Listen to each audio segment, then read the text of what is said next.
Some members of the public compared life before independence under the British rule with life after independence in this Sasharam Saran report. Guyana is set to celebrate its 50th independence anniversary in 3 days. As such, the opportunity was taken to gather the thoughts and opinions of various persons on what changes can be seen in Guyana today when compared to British Guyana. A few persons during an interview with this newscast shared what life was like for them in the pre-independence days and some of the changes that have since occurred. Well, what I can remember before independence in British Guyana, life was very tough. Life was very difficult. And today, the young people have no idea as to what life was like in the plantation, growing up in the plantation of British Guyana. Therefore, my book, by reading my book, you will definitely get an idea as to what life was all about in British Guyana. Because life was very difficult. And if someone should tell a young person that today, that in the olden days, during the British plantation life, was better than what it is today, it's a myth. And my book debunks that myth. Very good. And if you want to hear something about me personally, I was the tomboy of the district and would get all of them into trouble. Because when I speak, nobody. This is the biggest celebration you've ever seen for independence? This is chicken to what happened during the independence. At the time I was a guide.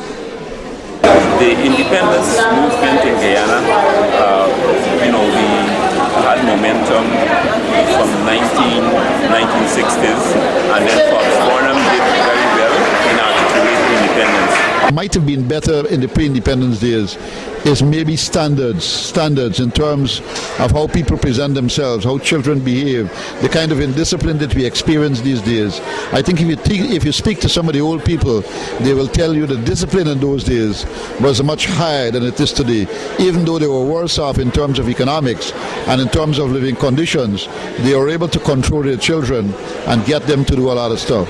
So a lot of children who probably would be now 25, 30 years, who would have really lived after maybe 10, 15 years after we gained independence were born then, I think they would have experienced far better conditions than we people who were born before independence, like myself, and who would have remembered those bad experiences that we had. So things are good today, I would say, for young people. They have great opportunities. We have built many, many schools in all parts of Guyana, and education, as you know, is free. And the government also, even at university where you have to pay, there is loans available so that people can educate themselves. There are many, many opportunities today that are given to young people and to all people for that matter, which were not available in those pre-independence days. So I think 50 years we have come a long way. We have developed a lot, especially there were periods, of course, when our country was stagnated too. Times were bad in certain periods as well, as you know, and then over the last maybe 20 to 15 years, I think things have picked up in a very big way, and we've been able to move the country, and we have experienced positive growth, and Guyana has really developed. In addition, the All Saints Anglican Church, which observed the Trinity Sunday yesterday, also paid a tribute to Guyana on the occasion of its 50th anniversary week by mounting the golden arrowhead in the church's building and singing one of the country's national songs.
Guyana has a rich history that is punctuated by battles fought and won and possessions lost and regained, as the Spanish, French, Dutch and British wrangled for centuries to own this land.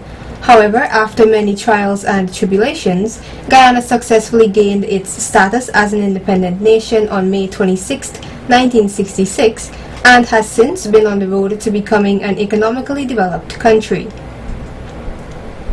Sasha Ramsaran reporting for Channel 8 News.